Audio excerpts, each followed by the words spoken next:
Hinda Allen empowers others by imbuing them with an optimistic approach to life, born of faith and trust in Hashem's goodness and love. For the past 25 years, Chaya Hinda has been guiding, teaching, coaching, and mentoring women of all ages and stages, from teenagers to great-grandmothers, professionals, entrepreneurs, stay-at-home moms, rebbitzins, community leaders, and more. She specializes in helping them cut through overwhelming feelings and frustration, and gracefully to navigate life challenges, sharing tools and insights through classes, guided imageries, one-on-one coaching, trips, and retreats. When you join her community, be ready to laugh a lot along with your path of growth and to be surprised by how much goodness you discover within yourself. So you can find out more and give feedback and be in touch at chayahinda.net. That's chayahinda.net. And I will post that on our WhatsApp group later with another program that she offers. So I'm really, really thrilled and honored to present to you Chaya Hinda Allen. Thank you so much for speaking to us. Go ahead. Hi, everybody. Just checking. You can hear me, Naomi? Yes, perfectly. Thank you so much. Okay, this was amazing. This was really beautiful. Naomi, I love how you say Nishmas. That was very, very special. It's an incredible schus to be with this community who's doing this every day. It's mind-blowing to me. Okay, just want to tell everybody how amazing you are doing this. It's gorgeous. Okay, it's something really, really special, and it's one of the main tools that I try and share with women is please reflect more on how amazing you are and what you're doing. These are moments of beautiful reflection that you're doing here together. You know, the reflection on Nishmas and the saying Mizmor Soda, with that 7 times. I didn't count. I was just too busy thinking. It was amazing. It was beautiful. And how many? 7? Yeah. We say it 8 times. 8. Rav Arish told us to say it 8 times, so we say it 8 times. Okay, it was beautiful. I said it with you a little bit, and I thought, you know what, I'm just going to let it, like, just listen to it a little bit, because that was also nice to just hear it. So really, moments of deep reflection, and then hearing, was that Rabbi Pliskin you were reading from? How about hearing how Hashem talks to us? It's gorgeous. Okay, just want to, these moments of reflection are stunning. Yeah, that was Rabbi Pliskin? Yes, it was Rabbi Pliskin. Yeah, okay, I thought I recognized it. Okay, amazing. Again, just the suggestion to hear Hashem talk to us is about reflecting on, so yeah, how does Hashem view money? So when we reflect on what we're doing, we feel it, we're there. We could go running through a million things in a day and never be at any one of them. But when we reflect on where we are, what we're doing, and the power of what we're doing, then we feel that we're really there, and then we've done it. You know, we feel that we've really experienced it. So here we are, and thank you for sharing with me these moments. I hope that we can take away one little thought today. So we're at the spring. I don't know how many of you get to see the almond blossom, but here in Eretz Yisrael, we have the almond blossom coming out right before Tu B'Shvat. We saw the almond blossom, and that's the harbinger of spring, even though I know America is like under a few inches of snow right now. My son in New Jersey is like, yes, there's lots of snow and it's still coming down. But here it's actually the spring. And in Shir Hashir, the second chapter of Shir Hashir, it's called Eis Hazamir, the time of pruning. And as I drove through Shalim the other day, I saw the Arab next to his vineyard. You know, he's like looking at the branches of his vine, and he was choosing exactly where to prune. Eis Hazamir is the time of pruning. So it's the time of spring where the sap is coming up into the trees and new growth is about to come up. And at that moment where the new growth is about to come up, we have to say to ourselves, so what am I getting rid of? Now, that does definitely take us to Pesach thinking, okay? I know that there's definitely a trigger there. What am I going to get rid of? But also in an emotional and spiritual terms, whenever we are preparing for new growth, we have to realize I have to get rid of things too. I have to throw away a lot of old stuff that does not support my growth. That's what the pruning is about. In Ma'adar Eitz Asada, we're still in Shvat. We didn't quite jump on the Adar bandwagon yet. That will wait, you know, for the end of the week. But while we're still in Shvat, and the Adam Eitz Asada person is like a tree of the field. So we have roots, we have deep roots, and that's our Emunah, and those are our ancestors, the Avos and the Imahos. And then we want to grow upwards. And if we want to really keep growing up, every good pruner knows you have to get rid of the branches that are distracting the energy that is coming up from the roots. If we want to have that, the momentum from the Avos and the Imais and the momentum from the Emunah that's flowing within us to produce growth, then we have to cut off branches that are not doing us any good anymore. And so the time of pruning is now, the time of pruning as we prepare for the spiritual growth that's going to be taking place through the avodah of Purim and through the avodah of preparing for Pesach, because Hechsher mitzvah, Gadol mitzvah, the preparation for a mitzvah is even greater than the mitzvah itself. So all of the mitzvahs that we're doing in preparing for Purim, all the mitzvahs that we're doing in preparing for Pesach is massive, massive spiritual growth. If we want that to take us higher, instead of beginning to drag us down, which it's so good. It's so good. We all know the kind of hysteria and brooding and interrelationship stuff that can come up if we're overwhelmed and if we're frustrated, and there's so much potential for that, especially this year. It's been a year. Like, we're all around this time, everybody's like, yeah, I remember where I was when I first heard, about Corona. I first heard about it. Everyone can remember where they were.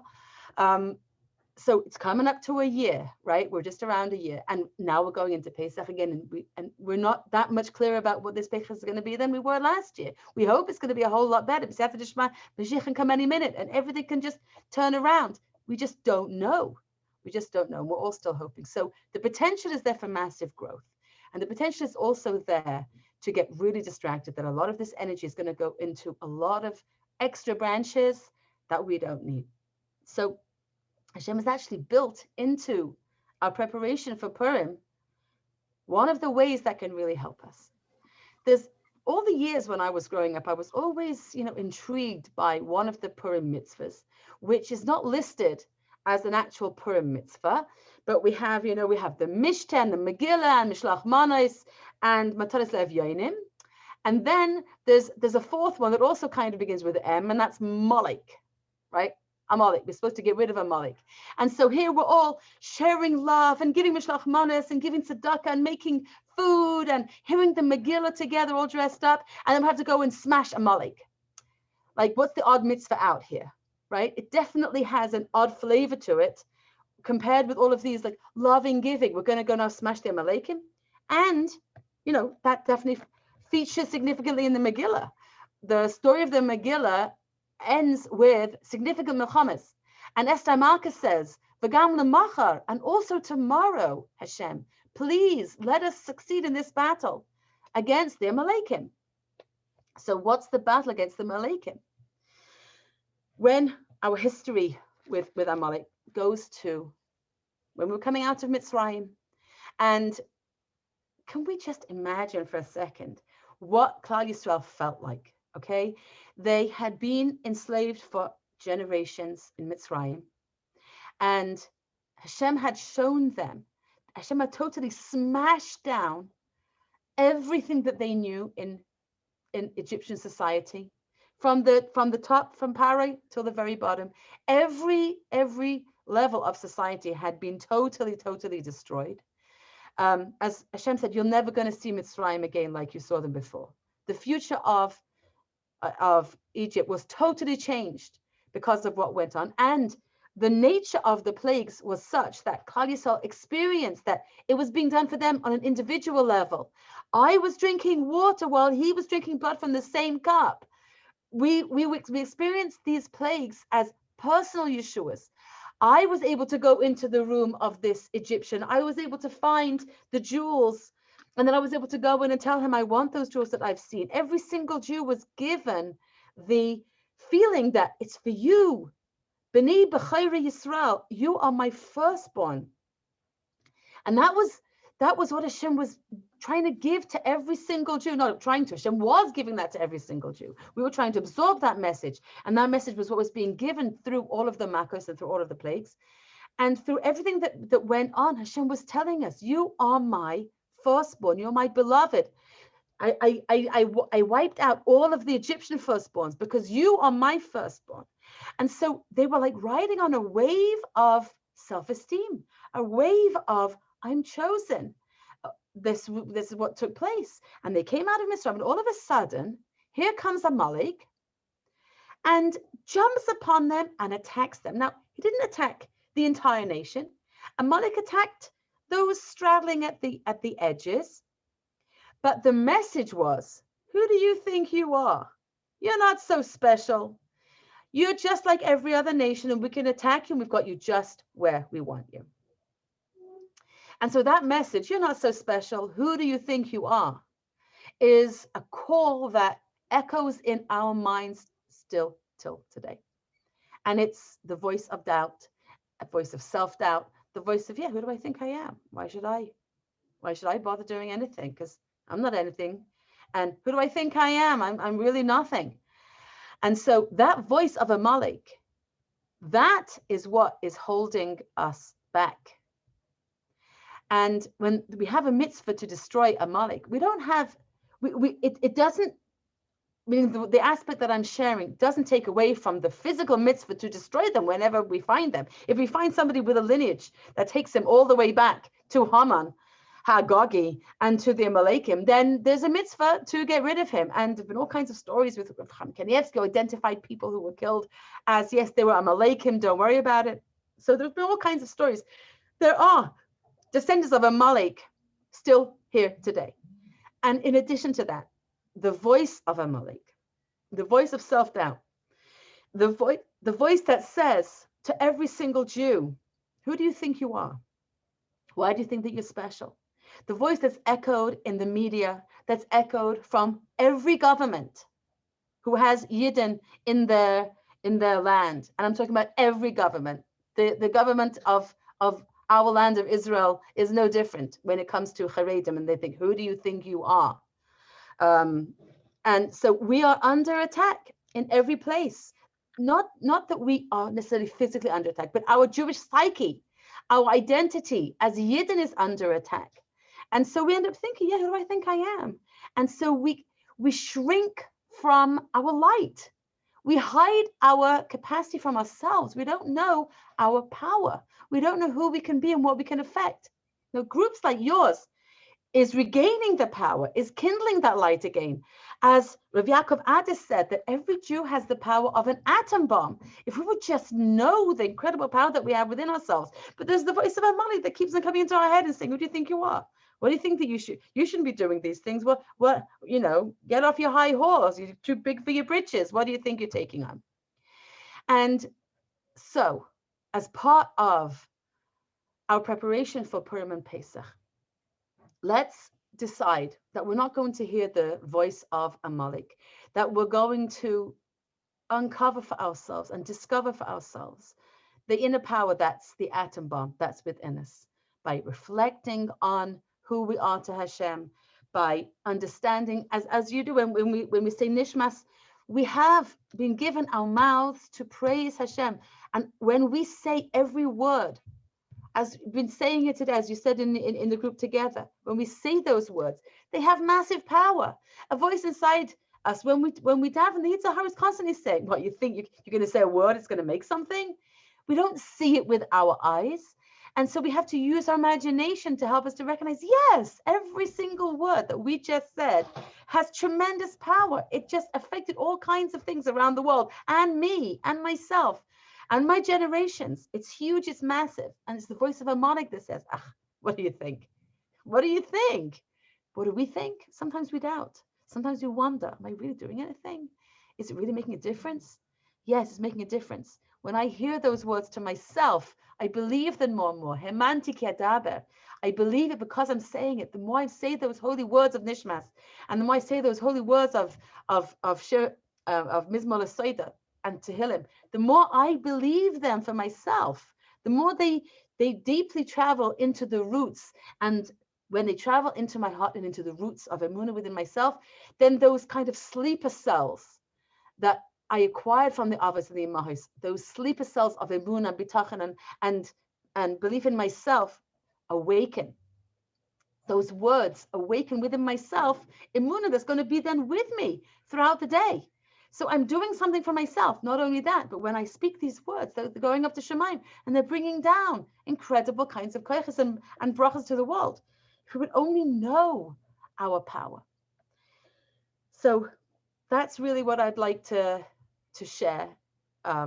It's, you know, just in a small way. I don't want to say something too long. That when we give ourselves those moments to reflect on who we are, so that we don't get sucked in by the voice of Amalek, and we're going to keep on that battle. And it is a battle. He's not our friend.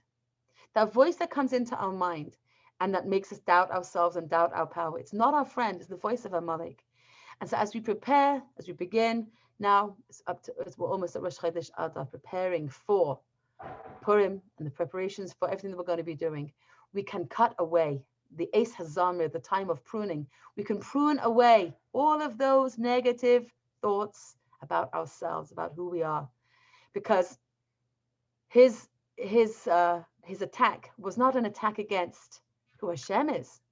Nobody was going to try and jump up and start up with who Hashem is, but who we are. That's really where he could find his power. That's where he could really make trouble, is by attacking who we think we are to ourselves.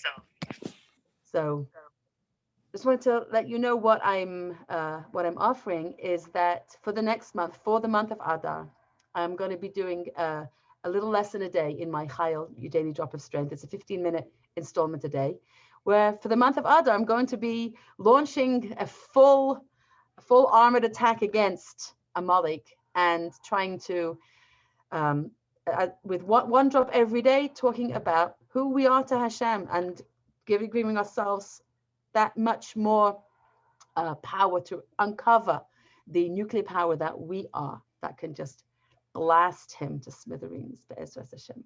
So Nomi will be sharing that with you later. And I thank you so much for inviting me to join the group. It was really special. Hi, Hinda, can you post that in, do you know how to post that in the chat, that link in the chat? Yes, I do. Can you post that for everybody? 1 second, so let me find it now. That's a good idea. Thank you, Naomi. Yeah, thank you. You were so amazing. That was really beautiful. Thank you so much.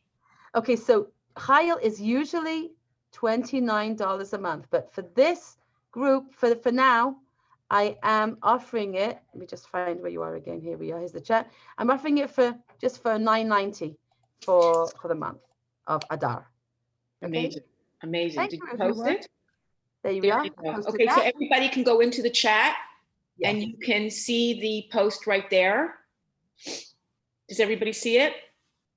And then as soon as we see that, then you'll start getting your, it will be Chayil Adar for the whole month of Adar, and it will start from whenever you join. Today, tomorrow, Friday is Rosh Chodesh, and then every day you'll get an email to your email. So you have to send us your email. After you get the receipt that you've paid, please send us the email that you would like to receive your Chayil at each day, okay? And people can go on chayahinda.net, right? chayahinda.net, and they can connect, correct? If they have any. Yeah, you could send, I'll send in my email as well. Okay, thank you. ch@chayahinda.net. If you send an email to that address as well. Perfect. Hi everyone. It's so nice to see people I know. I didn't know I know everybody. Hi. Okay. Okay. Hi, Hinda. Okay. Thank you so much. Thank you all. Thank you so much. Can you put it on Signal too?